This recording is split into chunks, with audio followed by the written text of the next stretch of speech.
The Wall Street Journal came out with an article. Vince McMahon is trying to make a comeback to WWE, kind of a follow-up on an installment that the Wall Street Journal put out about a month ago or so, floating the idea that Vince was, according to people familiar with the situation, Vince was trying to make a comeback at WWE. So the article says that Vince told the company that he's electing himself, George Barrios, and Michelle Wilson to the board, according to people familiar with the matter. For longtime Wrestlenomics listeners, you will know that George Barrios and Michelle Wilson are the former co-presidents who were fired by Vince in January 2020, coinciding with the timing of when Vince decided to license the network content rather than continue to sell it direct to consumer. The move to reinstate Vince McMahon, which the board has previously rebuffed, will require 3 current directors to vacate their positions. It's not clear where that's going to leave Stephanie McMahon and Nick Khan, who are the current co-CEOs. Stephanie McMahon is the current chairman of the board. Vince sent a letter to WWE's board of directors in late December saying he wished to return to the company and lead a strategic review process. Vince believes that there's a narrow window to sell the company because of the timing of WWE's media rights deal, presumably before they renew and have even more expensive rights fees. Right now, the size of the company, the value of the company, it's probably still manageable. It's more manageable now before rights go up for an acquirer to buy the company. The board responded to his letter saying it was prepared to start a review process, presumably to sell the company. It would welcome him working with them. Because Vince is the controlling shareholder, because he owns 80% of the votes, he has to approve of any sale. So they're welcoming him, cooperating with them. The board, though, agreed unanimously. So every member of the board of directors, there's 11 of them or so, including Stephanie McMahon, Nick Khan, Paul Levesque. The board unanimously agreed that Vince's return would not be in shareholders' best interest, despite him wanting to come back. The board asked to confirm his commitment to repay the expenses that were related to the investigation into the allegations of sexual misconduct by himself and John Laurinaitis. WWE has said in previous earnings calls and earnings reports and other documents that Vince would repay the company for the expenses related to the investigation. The board asked him to confirm his commitment to pay those expenses and that he agree that he not return to the company during government probes, is the language that the Wall Street Journal report uses. Government probes, which one would think are still ongoing, what the Wall Street Journal believes are still ongoing based on this report. We haven't heard that previous to this, though, that those reports were still ongoing. A graphic appears at Steph McMahon that reads, "About 8 months ago, I took a leave of absence and within a few weeks, unexpectedly had the opportunity of a lifetime. I had the privilege to return as the co-CEO and chairwoman of the board of WWE. I cannot put into words how proud I am to have led what I consider to be the greatest company in the world, working alongside a remarkable leadership team and one of the strongest executives I've known in my co-CEO, Nick Khan. Our founder, Vince McMahon, has returned as executive chair and is leading an exciting process regarding strategic alternatives. And with Nick's leadership and Paul Triple H Levesque as chief content officer, I'm confident WWE is in a perfect place to continue to provide unparalleled creative content and drive maximum value for shareholders. WWE is in such a strong position that I have decided to return to my leave and take it one step further with my official resignation.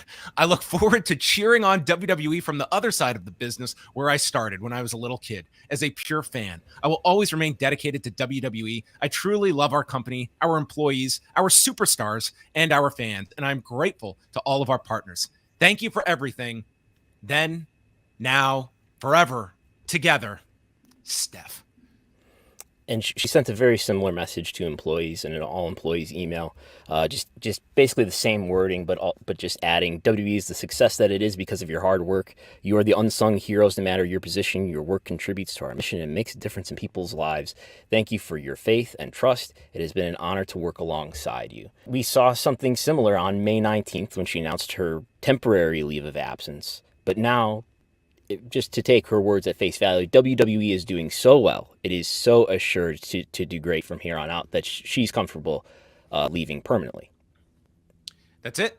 There is nothing more to do. That this is such a stable company that I am going to step away completely. Now, juxtapose that with just days prior when there was an all-employee meeting held by the existing executives. And for the full transcript of this, Brandon Thurston has this up at Wrestlenomics.com, some very important supplemental reading. But this is an excerpt from Stephanie's address to the employees.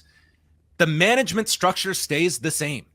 We don't want there to be, obviously, there's going to be some animosity, or not animosity, angst, natural emotions that you might feel. And we want to make sure that we're on top of this and we're communicating with you, and everyone has all the information that they need. So again, thank you to all of you. This is an exciting time. It shouldn't be a scary time. It's an exciting time for WWE. Our founder is back on the board and is going to help lead this process. And thank you to all of you. It's an exciting way to kick off 2023. Very interesting change of just what occurred this weekend. That goes from that speech to employees, whether an exit strategy was already in place, that Stephanie knew what was coming, or if this was something that came about in a rather rapid fashion that leads to Tuesday's release of Stephanie McMahon stepping down. And unlike May, Brandon, where I think there was still some thought of, is this truly the end of Stephanie and the company? You can obviously never say never, but this one feels much more permanent in the beyond being, still having her shares. Like this seems much more like a divestment of Stephanie McMahon in terms of an active role with this company and looking to a post WWE career. Yeah, it certainly sounds permanent. I would add that the meeting they had for all employees on Friday also involved Frank Riddick, who is the chief financial officer and president of WWE, and Nick Khan, who people are probably familiar with, who is now the lone CEO, the sole CEO of WWE. And their message was very much that everything day to day is staying the same. They named specifically that Nick and Frank and Stephanie and Paul and Kevin Dunn are not changing their positions. They're not out of their positions. They're still there. And then we have, several days later, Stephanie is gone permanently.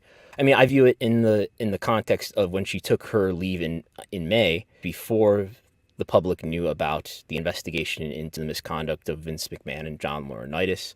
She is a member of the board of directors. Presumably, she would have been aware of the investigation. When Vince temporarily stepped down, it was Stephanie stepping into his place as interim CEO and interim chairwoman. And now that Vince has made his comeback, at least to the board, now that he has made his return to the company in some capacity, several days later, she's right back out again, which, I don't know, points to me that maybe there are at least professional issues and differences between Stephanie and Vince, but I don't know.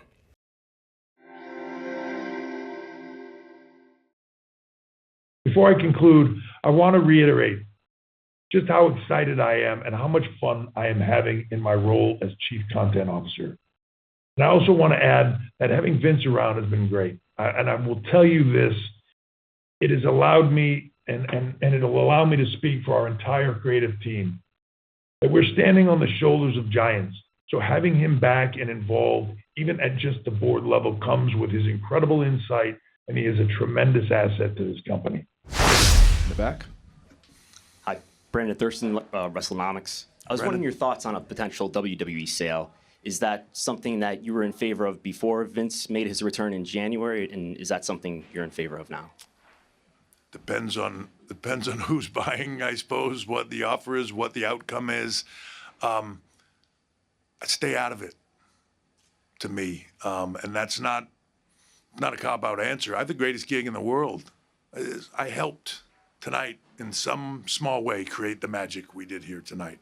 And to me, it's the best gig on the planet. As long as we get to do this, as long as we get to create it the way we get to create it, as long as we get to do our jobs and we get to go out there and put our passion on display, as long as our talent are allowed to put their passion on display and do what we do, I'm good. I'm good. So with that, I'll now open it up to questions. And Osman, if you want to get it out of the way, you want to just go straight to the elephant in the room. Go ahead. Thank you. Hi, Paul. Congratulations. Fantastic show. Thank you. Nick Hausman, House of Wrestling. Like I said to Paul and Roman, obviously big news broke earlier today, or a report, I shouldn't say news, saying tomorrow potentially a big announcement could come that WWE is being acquired by Endeavor, merging with UFC. Any chance you can confirm or comment on that report?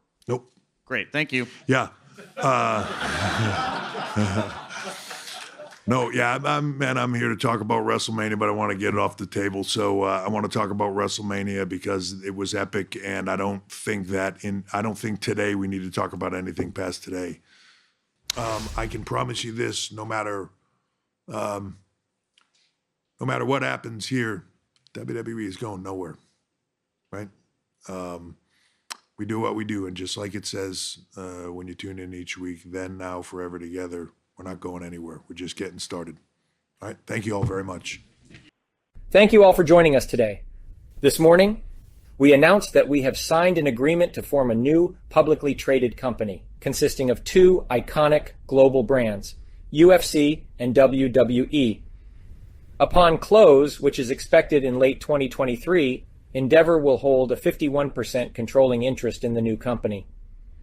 This is a once-in-a-lifetime opportunity to bring together two leading pure-play sports and entertainment companies that operate in the most attractive parts of the media ecosystem. I mean, Ari, Endeavor was mentioned throughout this entire process. Yep. And now you're the last person standing. Why the WWE? He decided not to body slam me. But, we've brought together in a pure play the UFC and the WWE into a new publicly traded company. It's very rare to get iconic brands like the UFC and the WWE together. Individually, they're incredible assets. Together with the flywheel of Endeavor, which we've built, I think makes them unicorns. Let me say it another way. Go. This is the biggest thing Ari Emanuel and Vince McMahon have ever done. Yeah. Combining forces like this there's nothing like this. There's never been anything like this. People have been talking about this for a long time. There were a lot of other suitors Sure they here. were, but Ari, really, the synergies, everyone was very interested in this, and I appreciate that. But the synergies that Ari brings, totally different than everyone else. So the Saudis were said to be interested. Sure. Liberty said Yes. to be interested, and others. Yes. And you had your pick. Yes. And Endeavor ends here up he is, the place. right. Many doubted we would ever see this day, that you would ever be willing to sell a controlling stake in your Right. company. Right. You are the WWE, and the WWE is you. So why? It's the right time. It's the right time to do the right thing. And it's the next evolution of WWE. I can't help but wonder, and I have to ask you, had the scandal not happened, Right. would we be sitting here today? Absolutely. Why? Because it makes sense. Nothing's ever happened like this before. And again, I'm always looking what's best for our stockholders, what's best for the company. This is the best thing that's happened in a long, long time. All of the WrestleManias combined have been 39, including tomorrow. Does it really equal to the magnitude of what we will do together? Did that event push you towards this day faster than you thought you'd ever be here? No, it didn't really, in and of itself, no. But it's great that we can combine all of this news together at the same time. I was talking to him when we didn't go public the first time. He and I started talking about we should be combined, right? I've been in business with him actually for 23 years, seeing what he's done. Like I was in business with UFC for a long, long time. And so I always thought about this combination, especially with the Endeavor flywheel, that we could add on to it and what that could become. What I thought was interesting, Ari, is that Vince is going to be the executive chairman of the new company. Right. That implies that he is going to have a say. Well, I would have said the following. I would have body slammed him if he thought he was going to leave. Because as I said to you before, here's a man who has seen around the corners at every beat over the last 40 years of this business and has a vision for where this business, way before a lot of people see it. Him now being able to utilize what we have built in our flywheel, I'm the luckiest guy in the world, because I got Vince McMahon, a visionary that sees around corners. I got Dana White, and what we've built. That's pretty unstoppable. So you wanted him to stay? Oh my God, yes. Oh my God. Did he have to convince you to stay? Not that much. Would you have been I content? love what I do. I've loved building WWE all my life. It's my passion. And to have an opportunity to have it grow like this, an exponential standpoint is like, can't beat better than that. It's an interesting plot twist because not a lot of people saw this coming. In fact, your own CEO, Nick Khan, told our David Faber just back in February, quote, Vince has declared to the board, to me, to other upper management, he is 100% open to a transaction where he's not included in the company moving forward. Sure. You were ready to walk away? Absolutely. I wasn't going to let him. Vince, do you plan to be as involved as you have in the past on the creative side? Yes and no. On a higher level, yes. In the weeds, which I always love to get in the weeds in the past, no, can't do that. Before I let you go, I want to ask you specifically about how you think about your legacy, given where you took this company, what's happened in the last year, the regrets you may have as a result of all that, and how you think your legacy will and your story will be told.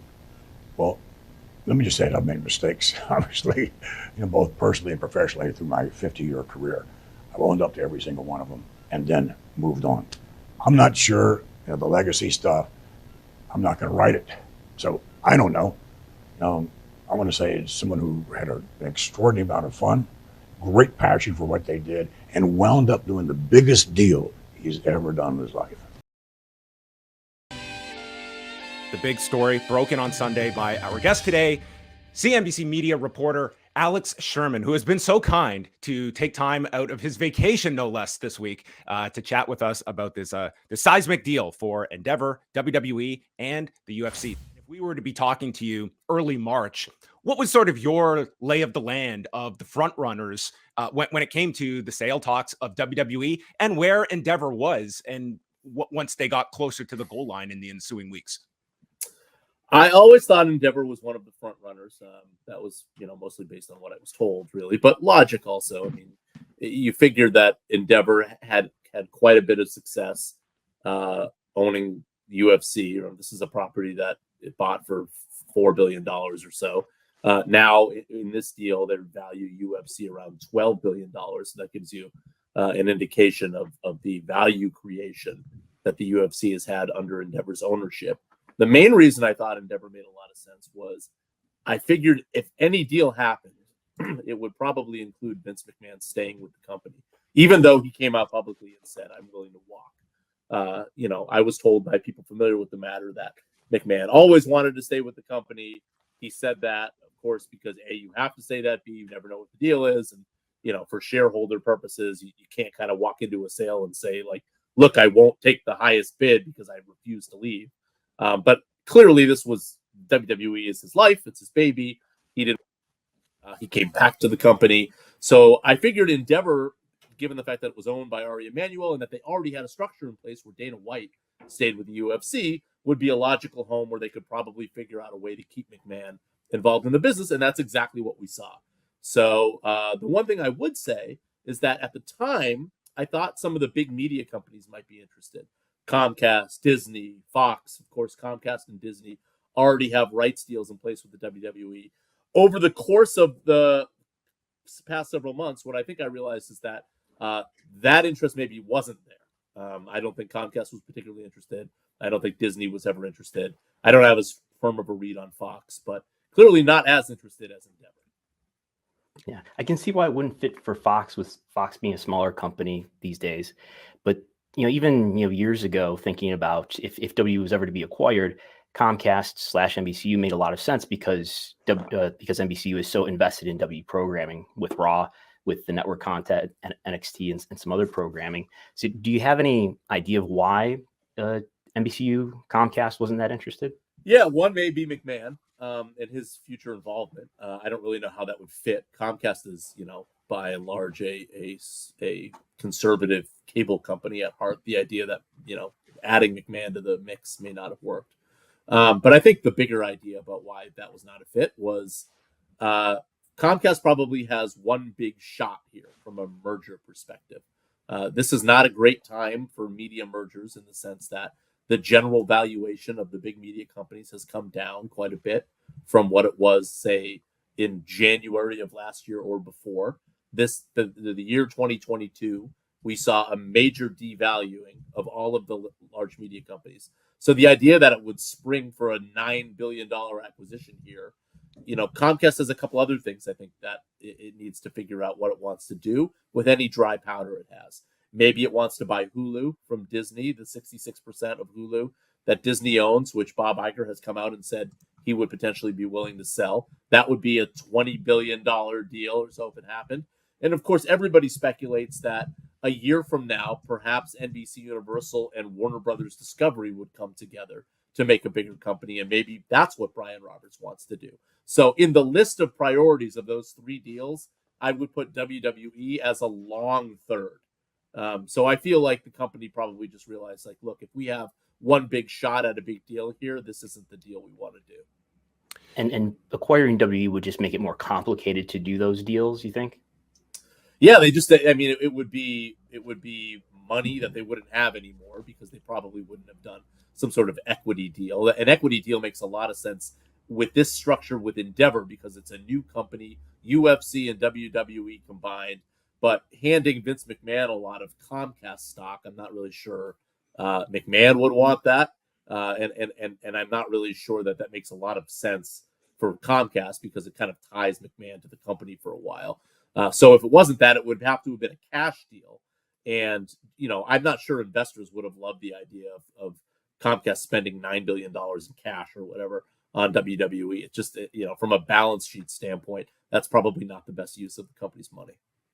So how volatile a figure was Vince McMahon in this whole run-up? Of course, like the scandal of the sexual misconduct allegations were front and center throughout all of this. But, he has navigated his way back to a very significant power position within the company. At the end of the year, it is not as though the WWE board of directors just instantly wrapped their arms around Vince. Like there was certainly a contention there, but in the sales talks, like it seems Ari Emanuel, like it was vital that Vince be part of this deal. Was he an outlier in that sense versus others where Vince was going to play a big factor, I think, in a lot of these bidders?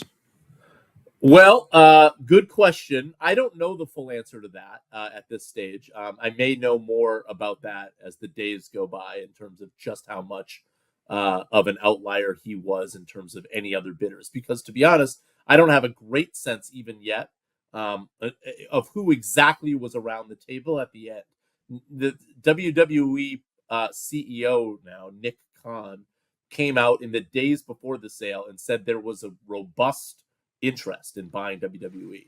At this point, other than Nick's word, I can't verify that. I will try to in the coming days to figure out who exactly was there at the end and how much or how little of a factor was McMahon playing into the role of where WWE went. But that said, there's no denying the fact that McMahon was out of the company, bullied his way back into the company, and now is going to play a major role moving forward. So, he comes out a winner in this in that sense, right?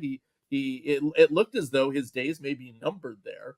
And now not only are his days not numbered, but Ari Emanuel again publicly called him basically the key man of this deal, which is what WWE has publicly said, even in all of their business filings for the last decade plus. Like Vince McMahon is one of one from a creative standpoint, from a visionary standpoint.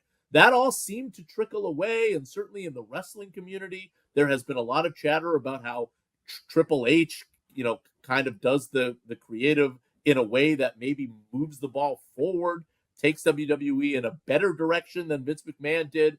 McMahon said on CNBC yesterday that he will not get in the weeds again in creative. So theoretically, that relationship where Paul Levesque will continue to run this creative exists. Now, does anyone fully believe that Vince McMahon will not, get in the weeds in creative in this new structure? Like, according to reports we heard from last night's Raw, he was very involved in running creative last night. I mean, he's back with the company now. So, again, this is where the logic kicks in, right? He's the majority owner of the company in the previous standpoint. He's executive chairman of the new combined company. He made a deal specifically to stay at the company. the idea that he's going to relax at a beach for the next, X amount of years never made any sense. And I certainly don't think that's going to be something that logically makes sense moving forward. Yeah, just hearing from someone directly there in the midst of this last night, it certainly seemed that last night's show, Vince was definitely getting the gardening gloves on, at least last night for the night after WrestleMania. But it will remain to be seen. That's a very interesting dynamic now moving forward with Vince McMahon and his son-in-law, Paul Levesque, at a time when I would say that overall fan interest has been very high, and it's been reflected in their television numbers being up year over year with live attendance. They have been on a very hot streak going into WrestleMania, and now it's sort of the come down you naturally get after WrestleMania. But I think fans are going to be having their microscopes out now, analyzing the programming and seeing any tonal shifts that we see from it.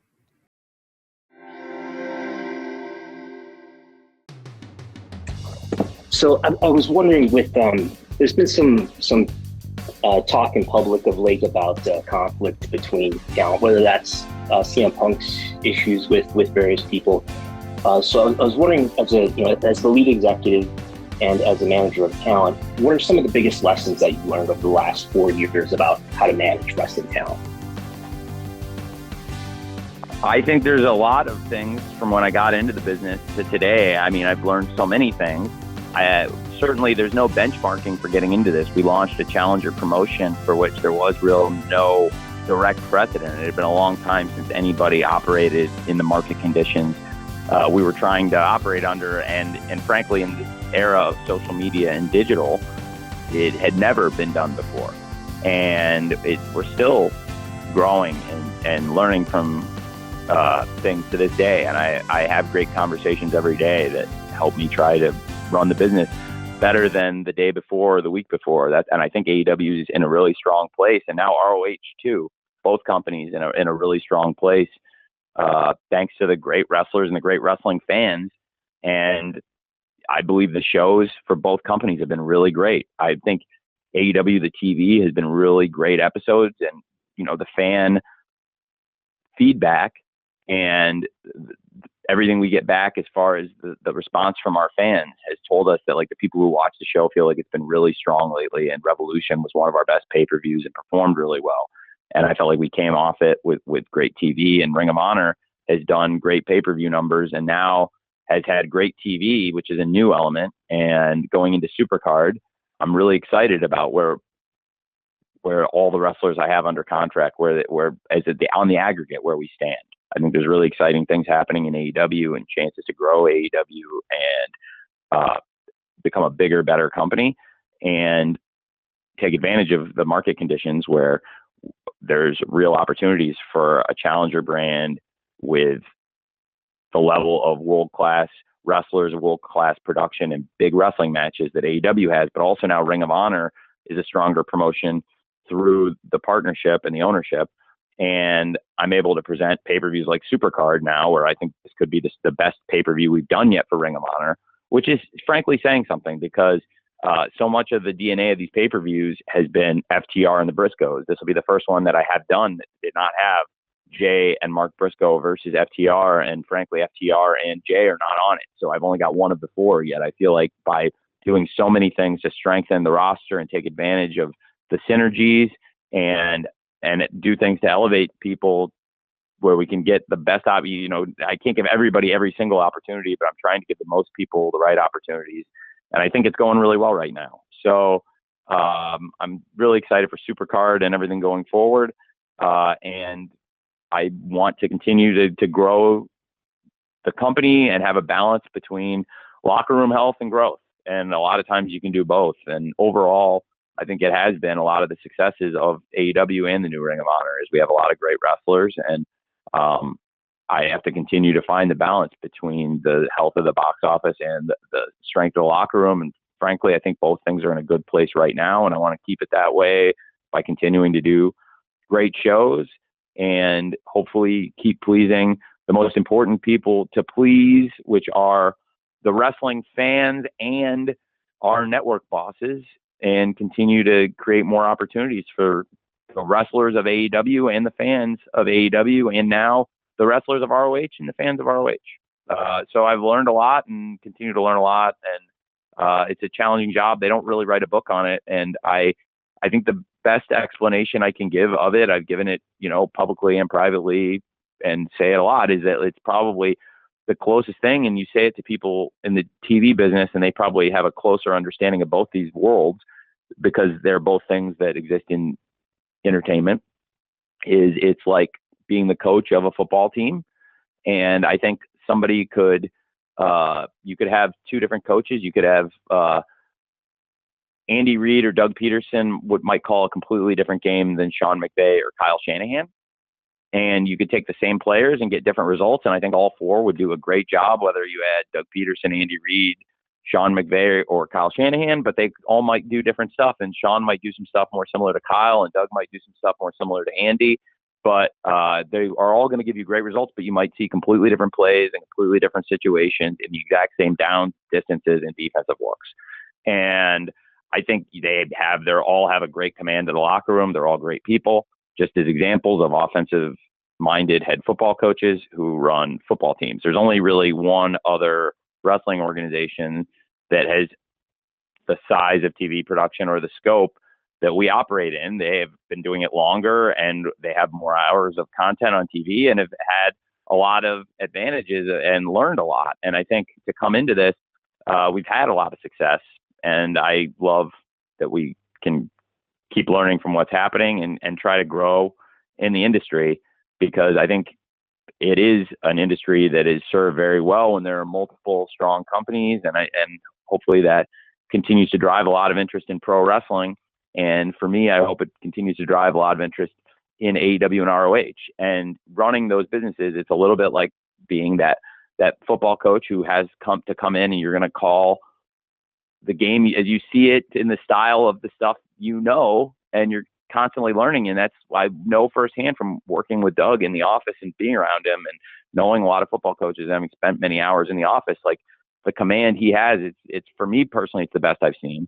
And I am in awe of the way he learns from the different games, not that we're not even playing in, but he watches the league and his command of understanding why people do things and soaking up that knowledge and then trying to apply things that aren't even happening in the Jaguars. And I think that in the world of wrestling, whether it's happening in AEW, ROH, or outside, try to learn from it. And that definitely includes stuff that's happened here. And also try to do what's best for the organization. And he's also a top at that. But Doug calling the game, he might call something completely different from what somebody else would call in that situation, but they're both great. And I also believe there's very few people that have been in the position that the top coaches have been in, but there's also very few people that have the command or the respect or the understanding to do all the various things that the coach does as a CEO. It's like a hybrid of being a coach of a team and the producer of a Broadway musical. When you deal with live productions, you're putting on live shows, you have a cast of characters, a wild cast, but they're athletes. It's a different kind of sports fuel. And that's why I compare it almost a hybrid of the two jobs, because, sometimes you have to put the understudy in, but that's like the backup in football, but there's definitely entertainment elements of it. With a cast of characters, it's a little bit different from running a football team. But I've tried to learn from what's happened over the years and make the shows better. And I think most of all, the reason it's been a business success is wrestling fans are awesome, and there are so many of them in the world. And we've been able to create awareness in this big market of AEW and create a company that's performed on live events and pay-per-views and all these benchmarks and continues to hit these benchmarks better than any wrestling company in over 2 decades, and even stronger than the strongest challenger brand of all time that was the ultimate challenger brand that lived the dream. And, famously for 83 weeks, they were the number one company, and that was WCW and all the strengths and highs they hit. But the fact is that 1 year after the 83-week streak, we're doing better pay-per-view numbers than they were. And so it's about sustaining it and being here today. And that's where I'm very excited about the opportunity I have to continue presenting AEW events and this ROH pay-per-view and hopefully learn from everything. So thanks, Brandon, for asking that. And hopefully I was able to give a nuanced answer, even if I didn't answer everything specifically you might have wanted.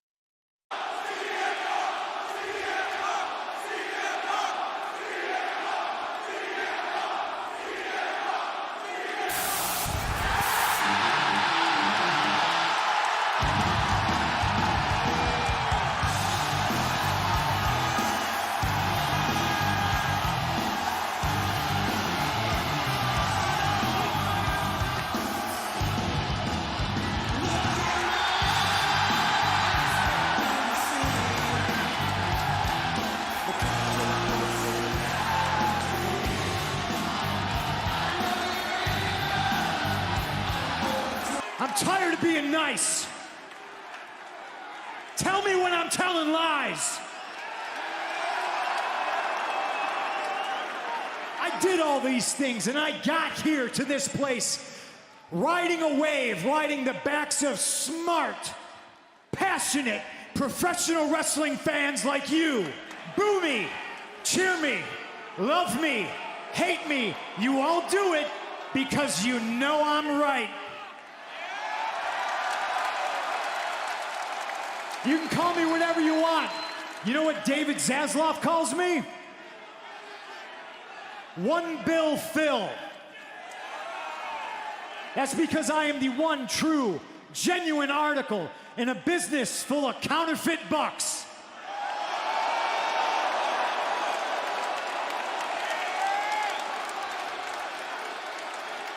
I've grown older and wiser in my years. Sometimes it's better to be the bigger man. If you feel you're here today and I owe you an apology, here it is. I am sorry that the only people softer than you are the wrestlers you like.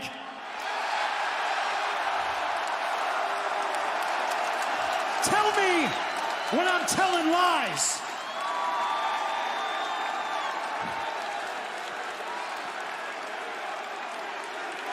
But until there is somebody in this company that can fill these boots, they belong on my feet.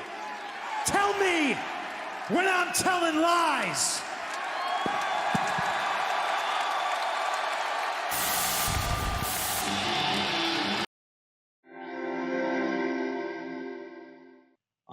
Hey, Brandon.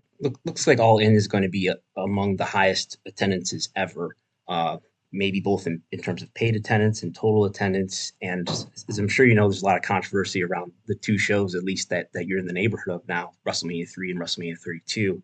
I was wondering if you would be willing, after the show is done and all the tickets are sold, if it does set the record, would you be willing to make the ticket audit or other records available to the media just to minimize the controversy that it feels like is going to be inevitable after the show? I am not sure. I've never been in that position before. So what would WWE, I'm sorry to follow up my question with a question. Brandon, what would WWE do in my position? Unmuted. They would put out a press release and with a number that may include ushers and ticket takers and personnel and things like that. Okay, I'm not sure what I'm going to do yet, but it's fun being in this position for the first time ever. So I'm just wondering. I'll have to take it all into account, and we'll definitely be doing a very thorough audit of the building, and I will get you guys as best as I can an accurate number, as I always do. And I've never been in that particular position before to do that math. So I look forward to announcing an accurate number. And I'm not sure how long it'll take us to come up with it, but I'm very excited to have a good number for you guys on Sunday, and hopefully it'll be a historic number that we can all get excited about. But honestly, whether wherever it falls, I think it's going to fall certainly as one of the most successful events ever. And it's not about really nickel and diming. I think it's about packing the stadium, which we have done, and it's a very, very important milestone for us. So I'm very pumped up for it wherever it falls. Thanks, Brandon. London, England! What a moment! What a night! Because tonight we're going to thank you, 81,035 fans! Tonight we make a new worldwide record in pro wrestling. Hey, attendance! Here's the turnstile count for AEW All In, which is 72,265. So where is this coming from? This is coming from the local government in the borough of Brent. What is the borough of Brent? The borough that Wembley Stadium is located in. So they responded and said the actual numbers registered entering Wembley Stadium through the turnstiles was 72,265. This is reflective of what attended on the night and not the total number of tickets sold or no-shows. Of course, AEW announced tickets sold, paid attendance on the broadcast and in a press release, 81,035. 81,035. And again, turnstile count, 72,265. So, Will Ospreay has gotten the paid attendance tattooed on his arm. He posted a video, I think later that night after I reported this, about how upset he was. The moral of the story here, at least as concerns his tattoo. I can't dispute that this was the number of tickets sold, this 81,000 number. I don't have information here necessarily undermining that. We have the tickets distributed that WrestleTix put out, which was 83,131. I'm told that's pretty close to accurate in that range of 83,000 as WrestleTix estimated, and I helped WrestleTix make the estimate looking at a number of photos and whatnot. We went through all these photos of Wembley Stadium and the ticketing maps and tried to figure out where the kills were based on the photos of the event itself, drew all kinds of numbers on photos. So if we take this 72,265 number, and by the way, what does this mean? It's a drop count, also called a turnstile count, also called, what else? Scan count, you might hear it called. This is the number of people, according to the Brent Civic Center, this is the number of people who actually entered the building for this event all in 2023. So 72,265. Now, what about the suites? Is always the wild card question. Well, according to Wembley Stadium's website, they have, with over 160 to choose from, Wembley Stadium offers yada yada. It caters up to just 8 to 20 people. So let's say there's 160 suites. Let's max it out and say up to 20 people. Let's multiply 160 by 20. That, according to my sources, is 3,200. What can we stack on top of this turnstile count at the absolute most? Let's pretend the suites were at maximum capacity, real people were really there. That tacks on certainly something less than 3,200. So let's just add 3,200 to the turnstile count of 72,265. We can get up to just over 75,000. 75,465 is less than 80,709. Why is that number significant? That is the turnstile count of WrestleMania 32, according to the Arlington Police. Who knows if that includes suites? Let's say it includes every suite attendee. Let's say it does. Well, it's still greater than what the all-in turnstile count was. Number of tickets sold, all in, 81,000, is in the range of what's implied in the KPIs for WWE, where they put out their averages with and without WrestleMania for that quarter, somewhere between 74,000 and 86,000. All in is right in the middle of that range. It's really close, a little bit higher in the middle of that range. So we can say there were more people in the stadium at WrestleMania 32 than there were in the stadium at All In 2023. Tickets sold. Which event sold more tickets? Don't know. One of the key questions here is that, I mean, that's quite a big discrepancy, at least on the surface, between 72,265, which again is the all-in drop count, and their announced paid attendance, which I think we should really call tickets sold, 81,035. That is something like a 9,000 difference. So at least of the 81,000 tickets that were bought, almost 11% of them didn't show up. Is that normal? Well, I've only really got a few other examples that I'm super confident in the numbers of to compare it to. We have WrestleMania 37, which was the COVID WrestleMania with the half capacity. It's in the middle of COVID. The no-show rate was pretty similar to All In. It was 11% for day one, and it was 10% for day two. Pretty similar to All In. Now, maybe COVID is a big factor here in people being hesitant to go to the event that resulted in a higher no-show rate. And I only have two other examples besides that. So we have the first AEW House Rules house show, which was in March of this year, and that had a no-show rate of 5%. And then we have another stadium show at least, but it's a WWE show. WWE Royal Rumble in San Antonio Alamodome had a just 4% no-show rate, quite a bit lower than All In. I've been assured that this is a real number, this ticket sold number, and I'm told that this is a normal no-show rate for an AEW show.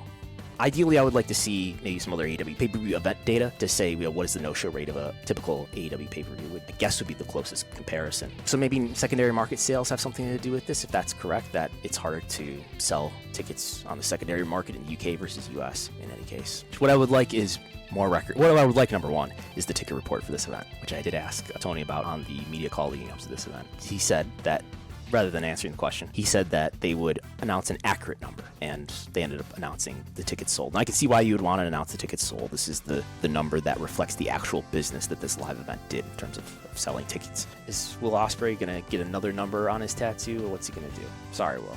I didn't mean to ruin your tattoo.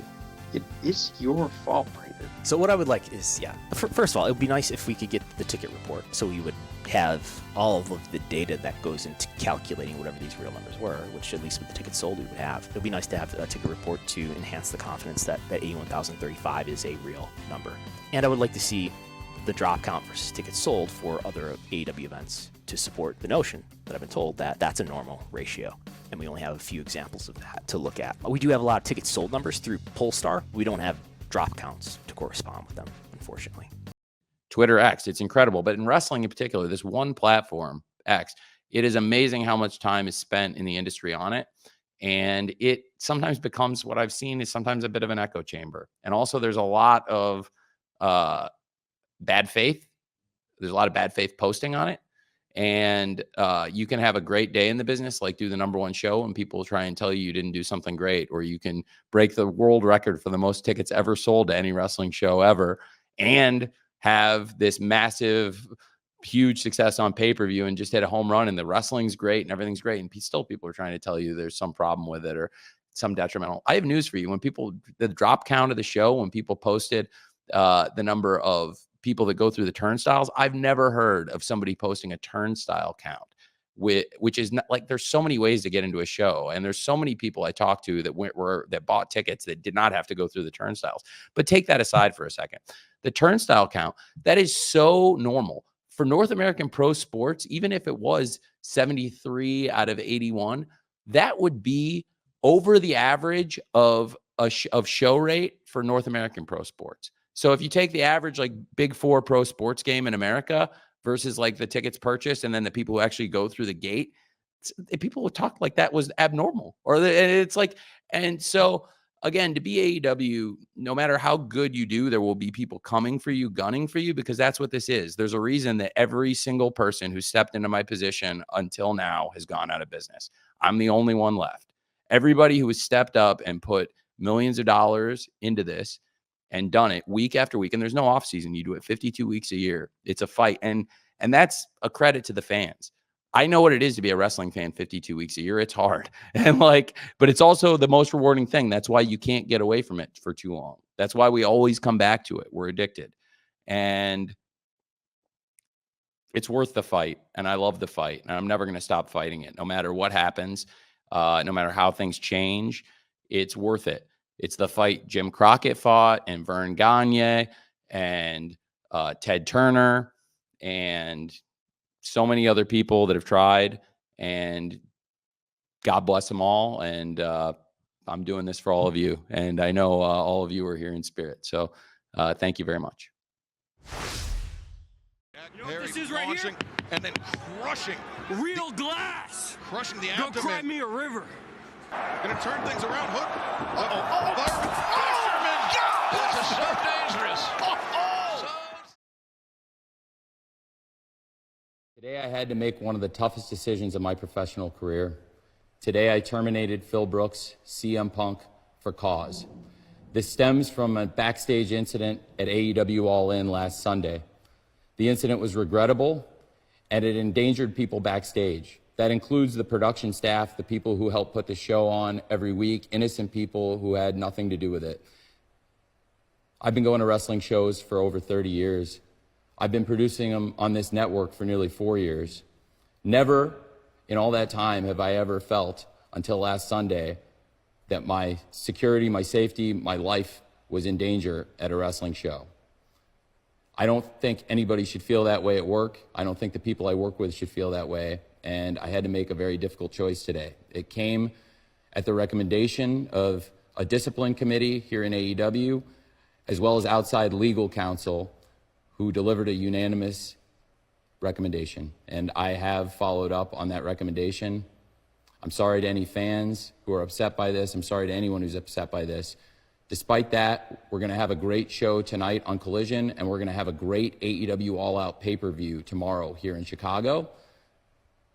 Last weekend was the greatest weekend in AEW history. This is the greatest week in AEW history. We're going to continue the great momentum here tonight on Collision and tomorrow night on All Out pay-per-view.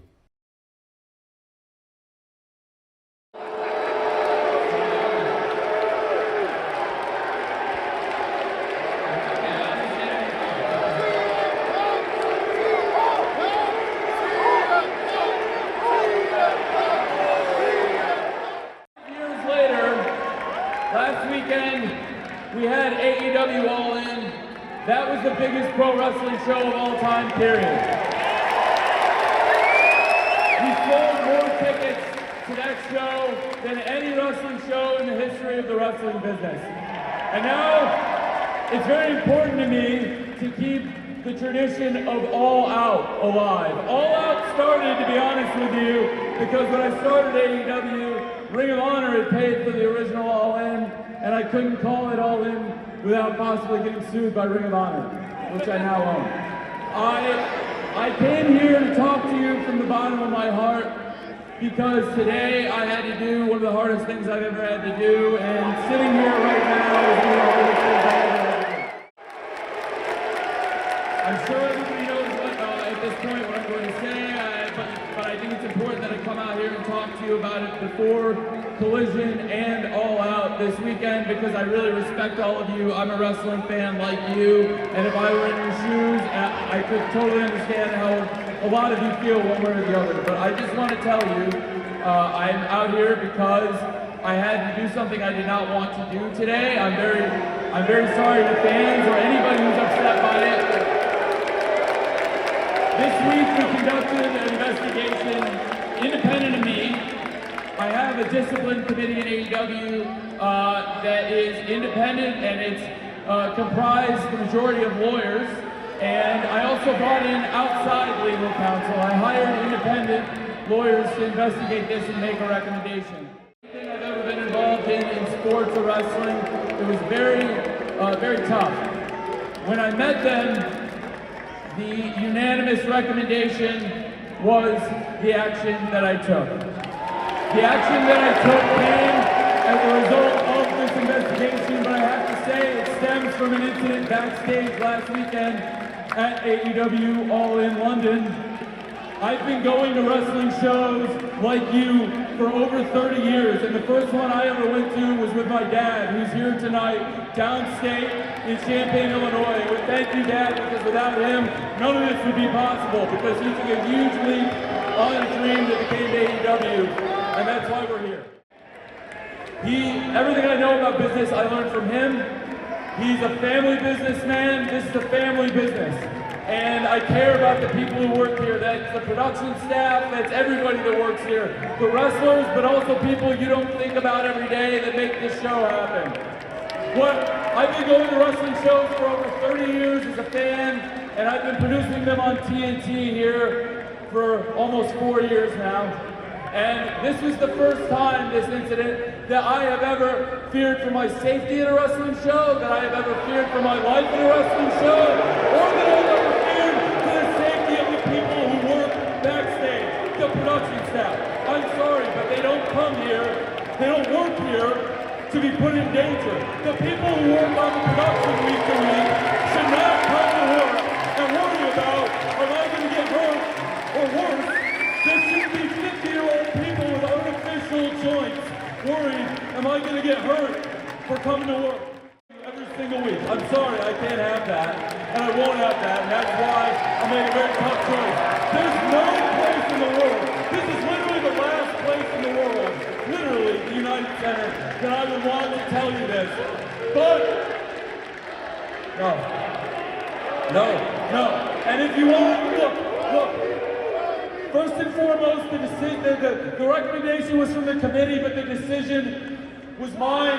I'm sorry for anybody who's upset, but I want you to know that I know you're all here tonight because you love professional wrestling. This company is a love letter to professional wrestling, and I know there's wrestlers here that every single one of you care about. They're all going to work very hard to put on a great episode of Collision for you here tonight. I promise to put a great All Out on for you. you because we've been doing All Out here for years. And I want to keep it in Chicago forever. It means a lot. I love this town. I love this state. I love so many people here, including my family and so many of you. I love pro wrestling. I love doing this every week. Thank you for being here tonight. I'm sorry if I disappointed you. It was never my intent, but I did what I had to do for the people that work here. I love you very much. Thank you for being here.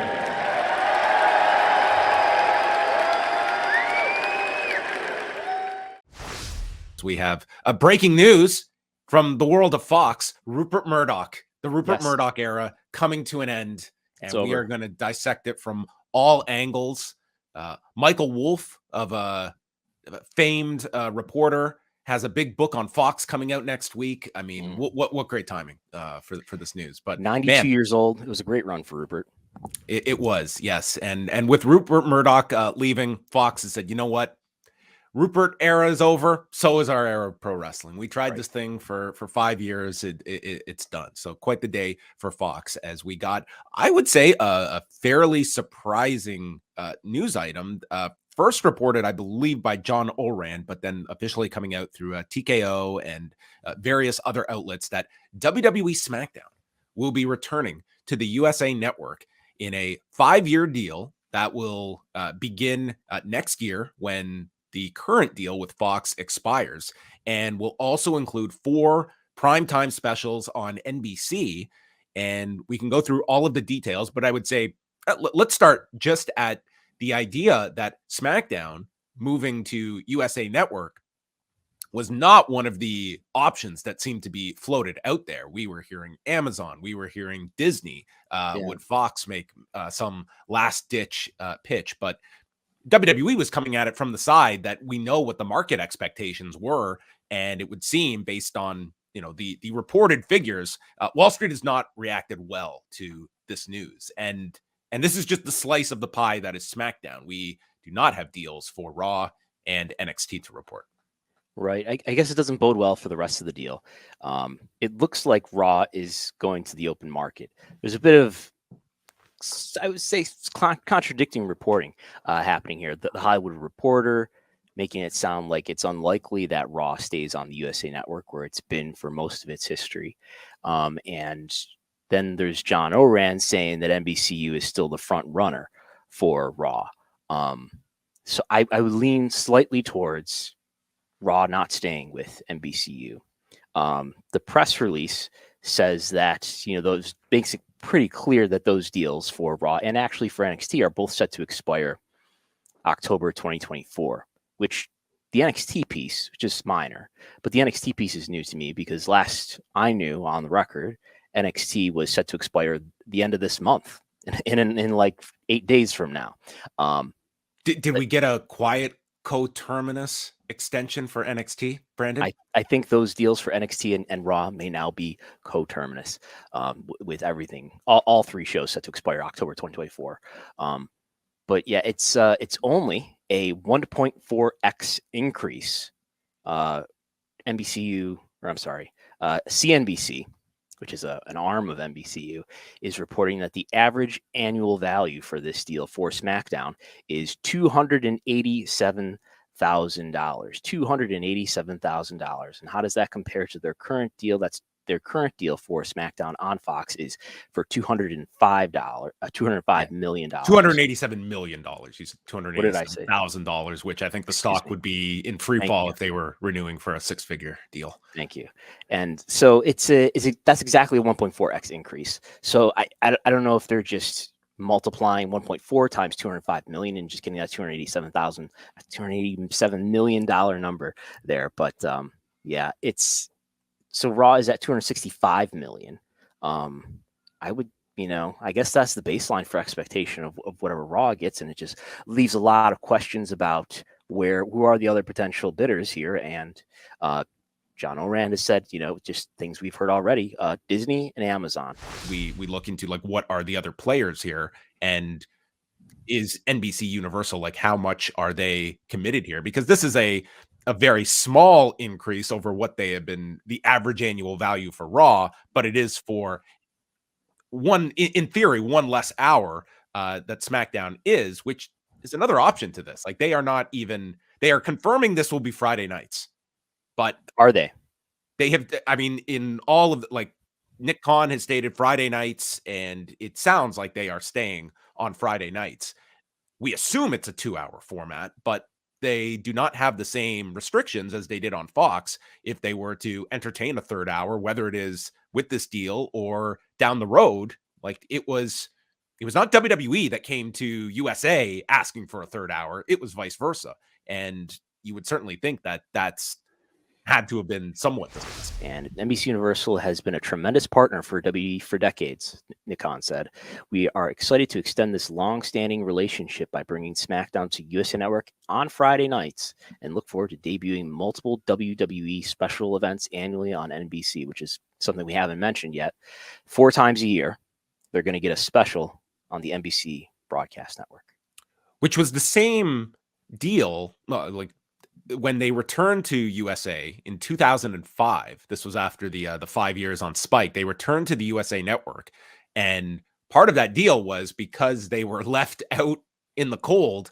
They made this deal with USA, gave up their stake in the ad share, but it also did come with these 4 NBC specials, and they revived Saturday night's main event.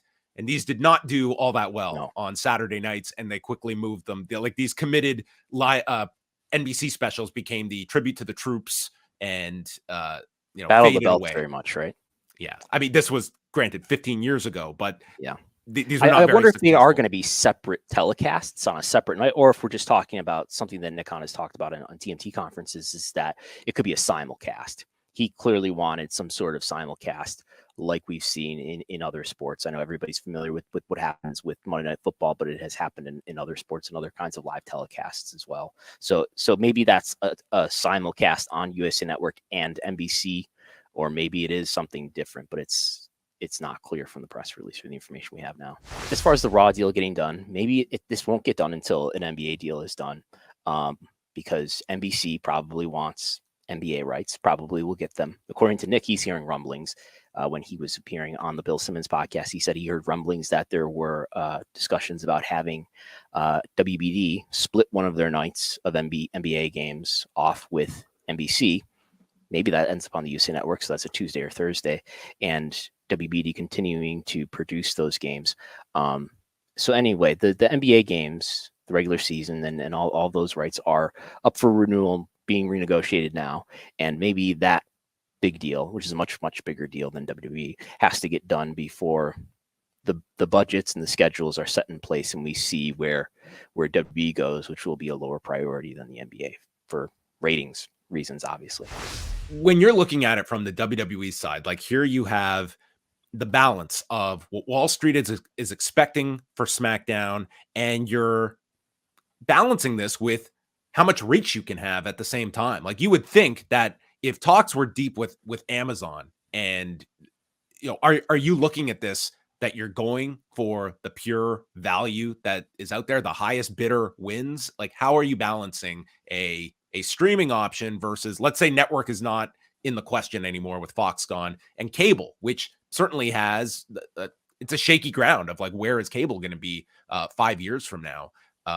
Like, how are you balancing this? And do you feel this was a compromise worth making, if we're theorizing that Amazon might have had a richer offer, but not enough to make the leap now?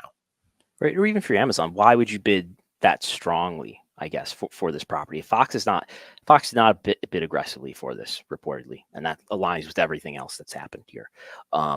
Maybe they were willing to give them a small increase, right? But certainly not even 1.4.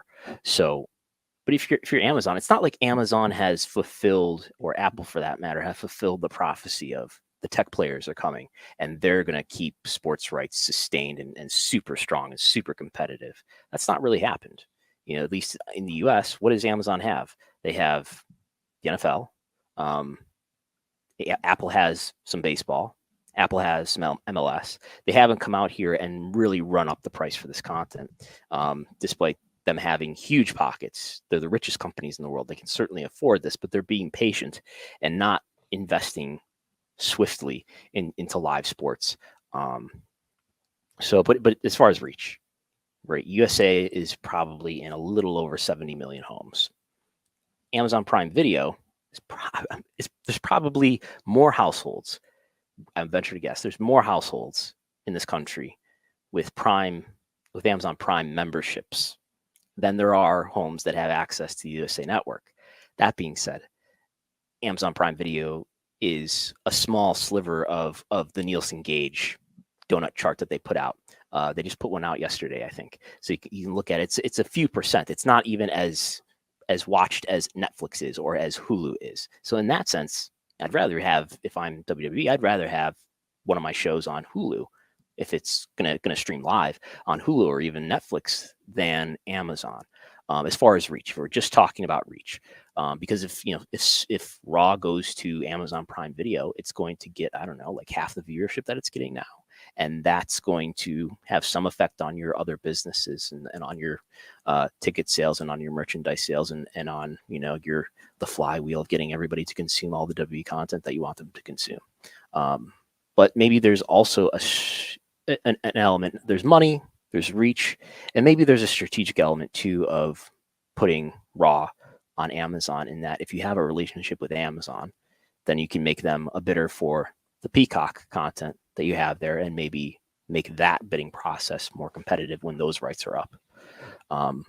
But yes, I think if you're WWE, the prospect of moving Raw to Amazon Prime has to come with more money than a cable player if all things are equal, right? Because you're losing some reach and you're losing some value there. You're losing the ability to be in touch with viewers to the degree that you are with cable, even though cable is in the decline. Those respective abilities to reach viewers, they're getting closer and closer over time. They will continue to, but for now, cable is still able to reach viewers more so than a major streaming service like Prime Video is.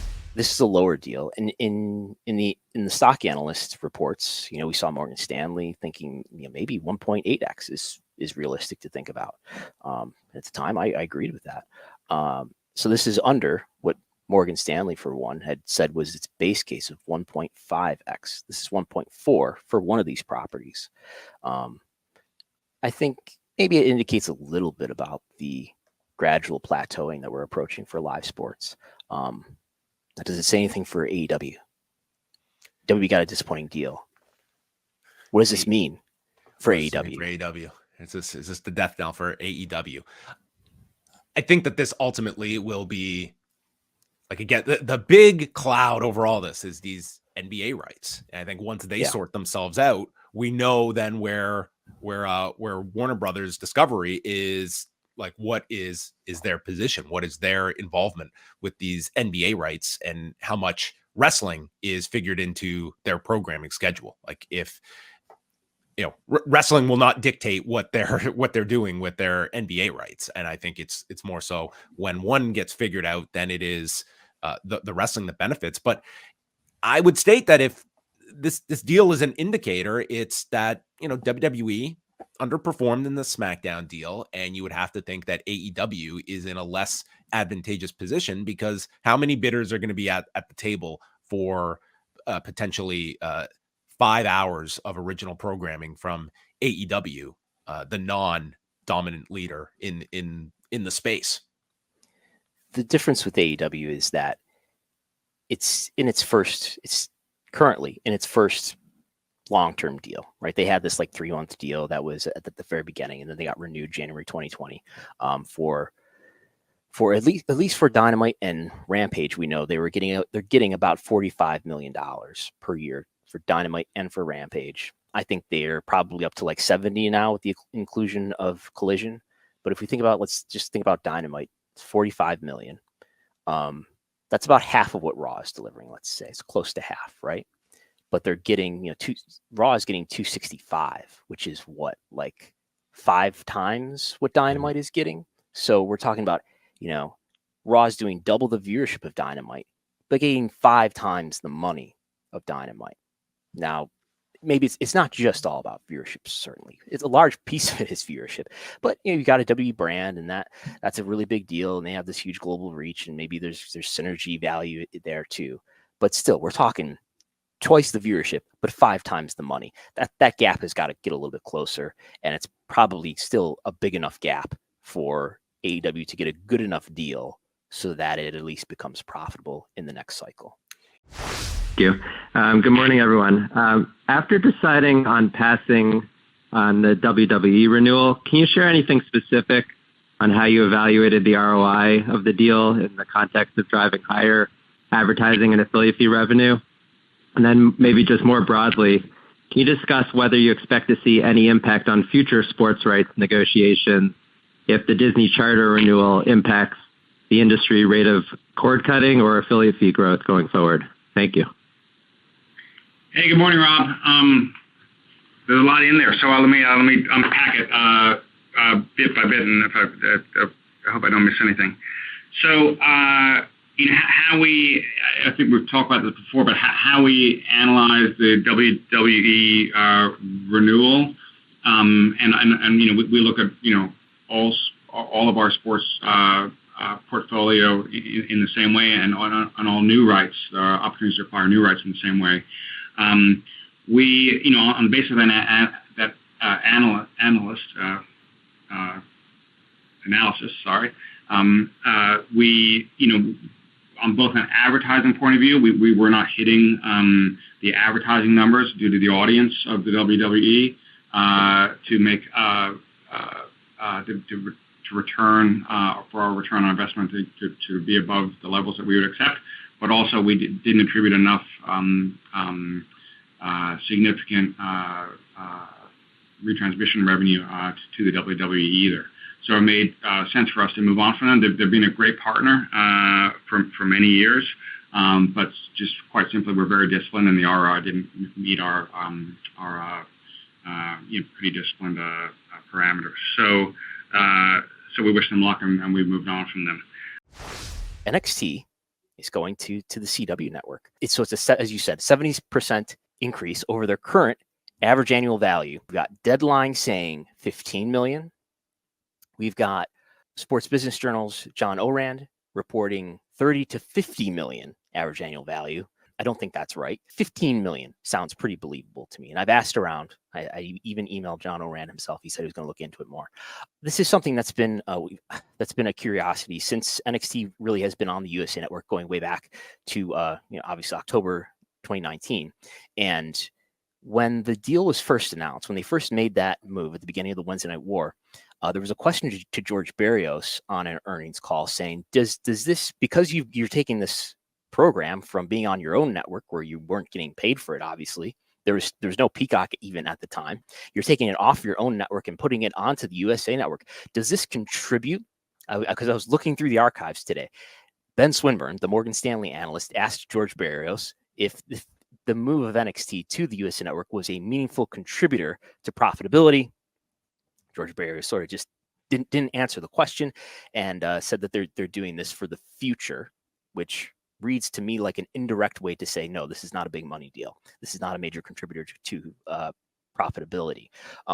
So that was deal one. And I did this graphic, if I can show it on the screen here. So we're on to what we're in currently is the second extension of a deal between NXT and USA. So they got one extension that was announced in March of 2021 and would have began October 2021. Was that a meaningful increase? Well, an analyst asked Christina Salen, who by that time was the CFO of WWE, and asked if, does this mean that much to EBITDA, to profitability, because you got this new deal here? Basically under the impression that, before the first term was not a huge money deal. Does this renewal, this extension, mean that this is a big increase? And she said it wasn't really a big difference to profitability. I'm paraphrasing. And then we were under the impression, as of their Q4 report, which came out in February of this year, where they said that one of the meaningful one of the issues of significance on the horizon is that NXT has to be renewed. So NXT's second extension, I believe, expired just a little while ago, like early October or late September. And apparently, they're still on the air. So they must have made some sort of extension. Was that an upgrade in money? I don't know. Maybe it could have been. I don't have a quote in front of me to tell me that it was a small financial deal. Could have been bigger, but the $15 million sounds pretty believable to me. 15 times 1.7, according to my sources, is 25 and a half.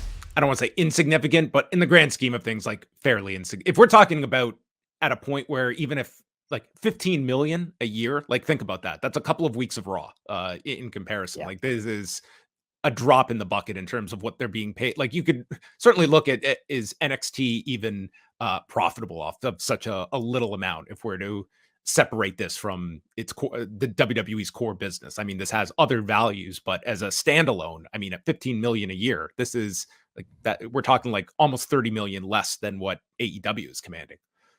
Right. And it's only a 2-hour program. When we look at AEW, we're talking about at this point 5 hours of weekly content. But this is, I mean, what does this say about NXT? I mean, if we're talking about what the expenses are we talking about the entire performance center and maybe that really has an R&D value? But are they? So I guess one question we could say is if this is worth about $26 million average annual value, are they spending less than $26 million on NXT Performance Center all in? Maybe. So can we call this like, hey, is this a big success because they went from this was an NXT show that was on the network and it was just something that was costing them money and they're running some very small house shows touring around Florida. I would say this is a success that they've gone from something that was generating relatively no revenue to something that is generating some meaningful revenue if they are making as much as $26 million, and the larger basis would indicate more, but I don't think that's the case. But $26 million is decent. I view this deal very, very positively. I guess it's just looking at like the USA contract itself, but it got them to this point, and maybe there's a bit of a blind spot we had towards CW Network, and when you look at how aggressively they have been towards sports programming, maybe not so surprising that they were in the mix here.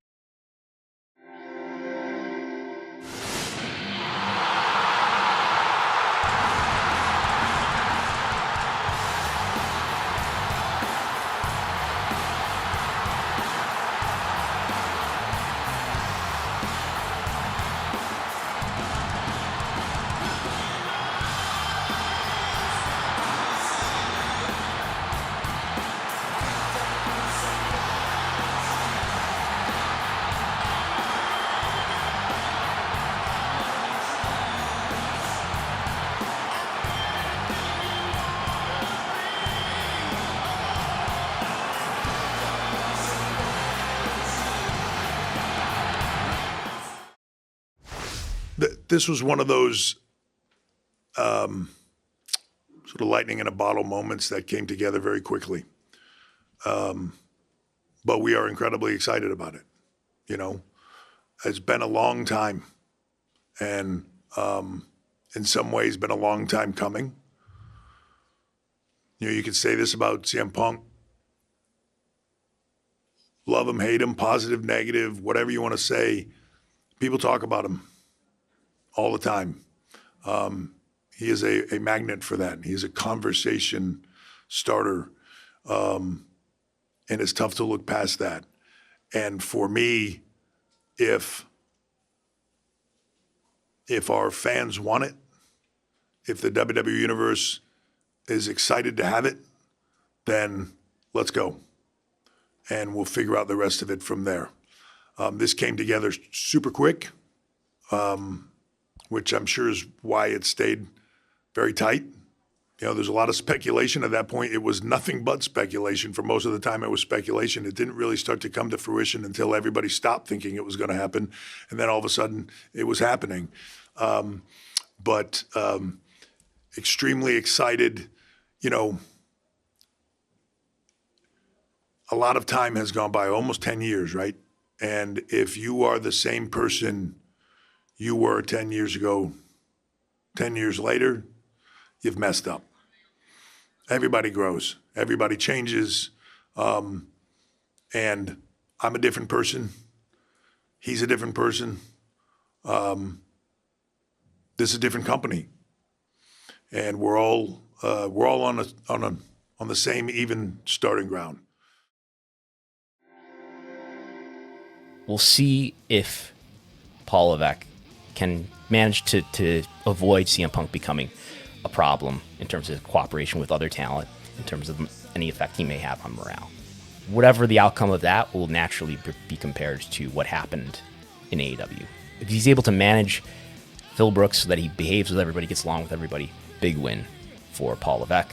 And it makes AEW look like, well, they just didn't have the management and the leadership that could handle that. WWE comes off this show, I think, looking much, much different than it did, let's say, a year and a half ago, a year ago, where I think it was completely the other way around. We could describe one promotion today as having a lot of challenges, and there's a promoter and a booker who's there's a lot of criticism about his vision of what his pro wrestling style is, and you can look at some of his comments and say, well, he's kind of getting out of touch with the fans here. He's insulting the fans, arguably saying, "Put your money where your mouth is," maybe even alienating a lot of talent. There's a lot of Vince McMahon influence in this product. There's a lot of aging wrestlers here. There's a lot of people who are maybe not necessarily contributing in a net positive way to the company, but they're careerists who are making sure that their jobs are justified and they're going to keep their jobs and work with people that they want to work with. And you have another company, their attendance is up, their TV ratings are up. The other company, their TV ratings are down, their attendance is down. And this other company, they seem to be actually in touch with what modern wrestling fans want. Whether or not we individually agree with that, judging by the increase in TV ratings, the increase in attendances. They're built around, in part, an extremely well-protected world champion. They have a leader of their company who many people have criticized, but he's trying to give fans, according to him, what they want. And WWE just feels like the cool promotion, which is, I think, a terrible place for AEW to be. AEW was the solution to a WWE problem. And WWE has since largely resolved that problem. And AEW has emerged in its growing pains to develop some problems of its own. That doesn't mean AEW is going to go out of business or not going to get a good TV renewal. It's not promising in terms of imagining their future being brighter than what it is right now. And I think that's just such a juxtaposition relative to where we were a relatively short time ago.